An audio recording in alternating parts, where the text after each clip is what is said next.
Xavier Caillou. Sa vie s'est brisée une nuit de décembre 99. Il emmène sa femme Corinne et leur fils de 4 ans à la gare de Douai. Corinne doit prendre le train de nuit, sa mère est malade. Elle va la rejoindre dans le sud de la France. Arrivé à la gare, Xavier est angoissé. Il a comme un mauvais pressentiment. Il fait nuit. Les quais sont déserts. Le train rentre en gare. Xavier veut aider sa femme à s'installer dans le compartiment, mais les contrôleurs lui interdisent de monter dans le train à couchette. Les adieux sont brefs. Xavier reste sur le quai. Le contrôleur a sifflé, les portes se sont fermées et le train s'enfonce dans la nuit. Xavier quitte la gare le cœur gros. Dans le train, Corinne et son fils s'endorment tranquillement, dans un compartiment couchette de la voiture 46. En pleine nuit, à peu près 2 heures du matin, Corinne Caillou se lève et se dirige vers les toilettes de train. Et à 2h45, le contrôleur tire le signal d'alarme.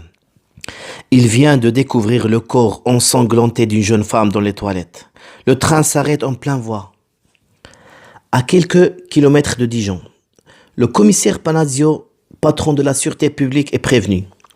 10 minutes plus tard, il monte dans la voiture 46. Il n'oubliera jamais cet instant.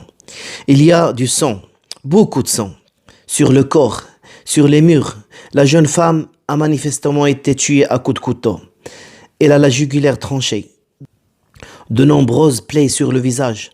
Mais pourquoi un tel déchaînement de violence? La police trouve un peu d'argent et ses papiers d'identité. Elle s'appelle Corinne Caillou. A priori, elle n'a pas été violée. Elle est toujours habillée. Il n'y a pas de témoin. Son petit garçon dort tranquillement dans le compartiment. Mais très vite, les policiers se mettent sur la trace du tueur. De wagon en wagon, la police découvre une casquette ensanglantée près des places assises de la voiture 40. Le sang sur la casquette est a priori celui de Corinne. Il faut vite trouver celui qui l'a porté. Il est peut-être encore dans le train. Les gens qui se trouvaient dans ce wagon signalent la présence d'un individu qui a été très agité lors du voyage, qui faisait des allers-retours, qui fumait du hashish. Et coup de chance, les contrôleurs ont justement verbalisé ce jeune homme. Il voyageait sans billet. Et pour éviter d'être débarqué du train, il a présenté aux contrôleurs sa carte d'identité. Sur le PV, les policiers découvrent son nom, Sid Rezala. Seulement, voilà, à ce moment-là, le suspect n'est plus dans le train. Les contrôleurs racontent qu'ils l'ont vu descendre il y a une demi-heure environ en gare de Dijon, à l'occasion d'une escale technique. Et là, c'est le début d'une très longue chasse à l'homme.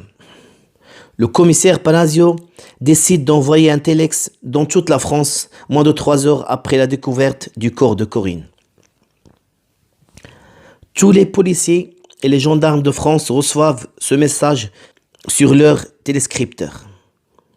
Et très vite, l'envoi du téléx a immédiatement porté ses fruits. Les policiers de Dijon apprennent qu'à 350 km de là, dans la région de Châteauroux, des gendarmes recherchent aussi un certain Rezala, accusé d'un meurtre dans un train. Le meurtre remonte au 13 octobre, 2 mois avant le crime de Dijon. On retrouve le cadavre d'une jeune femme désarticulée le long d'une voie ferrée, près de la gare de Chabenay. Et vu l'état du corps, le choc a été terrible. Mais que s'est-il passé? Accident, suicide ou meurtre? La jeune femme porte sur sa main une montre arrêtée à 4h10. Sans doute l'heure de sa mort. Et justement, à 4h10, le train de Limoges-Paris passe par la gare de Chabenay. Mais qui est donc cette jeune fille? Il n'y avait aucune identité sur elle, aucun sac à proximité. Et 5 jours plus tard, l'Interpol alerte les autorités françaises. Jeune Anglaise de 20 ans, Isabelle Pic a disparu dans la nuit du 12 au 13 octobre. Après avoir pris le train à la gare de Limoges. Train à Limoges? Ça serait donc elle, la jeune femme inconnue retrouvée le long de la voie ferrée. Tout colle. Elle serait tombée du train Paris-Limoges. Sa mort brutale fait la une de la presse anglaise. Isabelle Pic s'est installée à Limoges pour suivre les cours à la fac de droit. Elle n'était pas dépressive.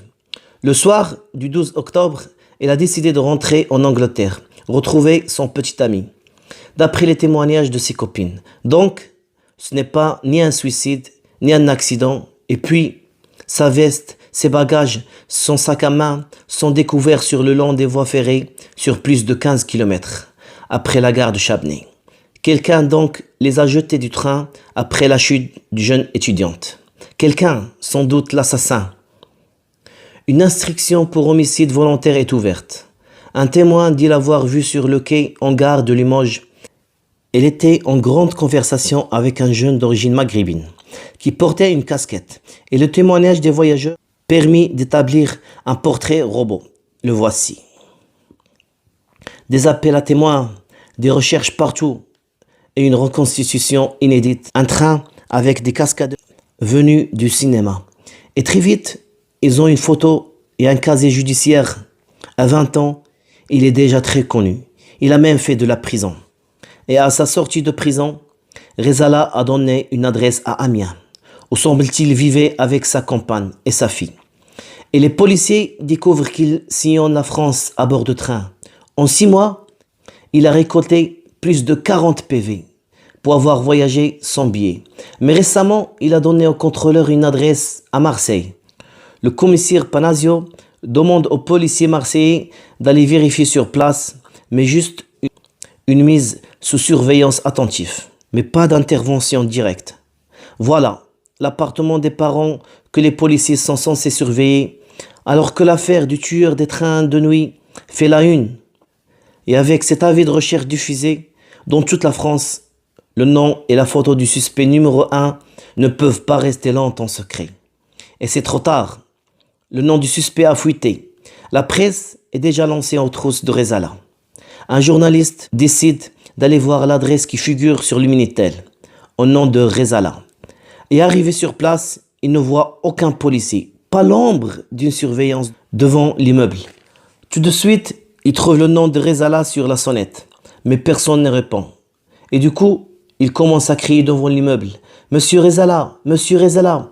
Et là, au bout de quelques minutes, les volets se sont ouverts et une tête est sortie de la fenêtre. C'était le père de Sid Ahmed Rezala. Il lui a expliqué qu'il est journaliste et il a accepté de parler à l'intérieur. Le père est au courant que quelque chose se passe et que son fils est recherché par la police, mais il ne sait pas pourquoi. C'est le journaliste qui met au courant le père en lui disant qu'on soupçonne Sid Ahmed Rezala d'être le tueur des trains. Le père tombe des nues. Son fils, un meurtrier, il n'y croit pas. Et la première chose que le père dit au journaliste, « Mais monsieur, vous l'avez raté de 5 minutes. Il vient de partir. Énorme erreur de la police. Ils l'ont loupé. Enfin, ils n'étaient même pas là pour surveiller le domicile du père. Mais où était donc la surveillance policière réclamée par le commissaire Panazio? S'il a lu le journal Rezala, c'est maintenant qu'il est recherché. Et dans la foulée, le Parisien publie sa photo et son nom. À Dijon, les enquêteurs sont atterrés. Ils ont pris un sérieux coup. Les policiers accusent les journalistes et les journalistes accusent les policiers. Quoi qu'il en soit, le suspect est en fuite et tout le monde a perdu sa trace. Mais le même jour à Amiens, un jeune homme est bouleversé. En découvrant la photo de Rezala à la une du journal, ce visage, il le connaît. Depuis plusieurs semaines, sa petite amie Émilie a disparu. Il vient de comprendre que sans doute, elle la reverra jamais. Car la dernière fois qu'il la voit, elle était avec un certain Sid Rezala et un autre copain Nicolas. À la PJ d'Amiens, cette nouvelle est un choc. Les copains de Sid sont interrogés et l'un d'eux emmène la police là où Sid est censé habiter. Et les enquêteurs sont intrigués par un détail au sous-sol et se dirigent directement à la cave. Et ils remarquent que la poignée de la cave est brisée. Les policiers forcent la porte. Quelqu'un a cassé les ampoules. La cave est plongée dans l'obscurité. Une odeur alerte les enquêteurs. La cave semble abandonnée depuis des années. Dans le fond de cette cave, ils aperçoivent un tas de charbon. Le policier donne un coup de pelle et l'odeur devient insoutenable. Il découvre un cadavre d'une jeune femme. Elle est morte depuis plusieurs semaines. Le soir même, Le corps est identifié. C'est celui d'Émilie Bazin. Elle a sans doute été tuée le soir de sa disparition. Si on se résume, les policiers et les gendarmes cherchent maintenant un homme qui a tué 3 fois. Rezala est signalé partout, mais on le trouve nulle part. Un jour, à Amiens, la meilleure amie de Rezala reçoit un curieux coup de fil. Elle prévient le commissaire Panazio. Quelqu'un a appelé de l'étranger. L'appel vient du Portugal, d'une petite ville près de Lisbonne. Le policier fait rappeler le numéro par un interprète. Un homme répond, il est étonné, il n'a jamais téléphoné en France. Mais c'est vrai qu'il n'est pas seul dans son appartement. Il raconte qu'il a une jeune personne chez lui, d'origine nord-africaine, qu'il héberge pour quelques jours. C'est peut-être lui. Et là, ça commence à chanter pour les policiers. Il y a peut-être quelque chose. 2 jours après, il rappelle et demande à son ami s'il est sur écoute. Il raconte qu'il veut juste faire un bisou à sa fille. Maintenant, Sid Rezala est localisé. Reste à l'attraper. Mais pour la police, c'est hors de question de prendre un risque de le louper à nouveau. Un mandat international est lancé. Et le lendemain, les policiers portugais se planquent devant l'immeuble où habite Rezala. À 13h30, un homme sort de l'immeuble. Il ressemble au tueur présumé. Et à ce moment-là, il plaque le jeune homme qui ne résiste pas et ils l'ont menotté sans difficulté. C'est bien lui, Sid Rezala. La cavale de Sid Rezala s'arrête au bout de 27 jours. Sans ces coups de fil passés en France, qui serait venu le chercher dans cette banlieue perdue de Lisbonne. Maintenant, il est en prison, mais en prison au Portugal. Or, voilà Rezala annonce qu'il refuse l'extradition vers la France. Car au Portugal, la peine maximale, c'est 30 ans. Rezala va recevoir la visite d'un journaliste, Aziz Zemmouri, et va faire ses aveux aux journalistes. Puis le 29 juin 2000, Sid Rezala se suicide dans sa cellule. Il ne sera jamais jugé. Il est mort, asphyxié, après avoir mis le feu dans sa cellule. Il a brûlé son matelas. Son suicide lui permet d'échapper à la justice définitivement.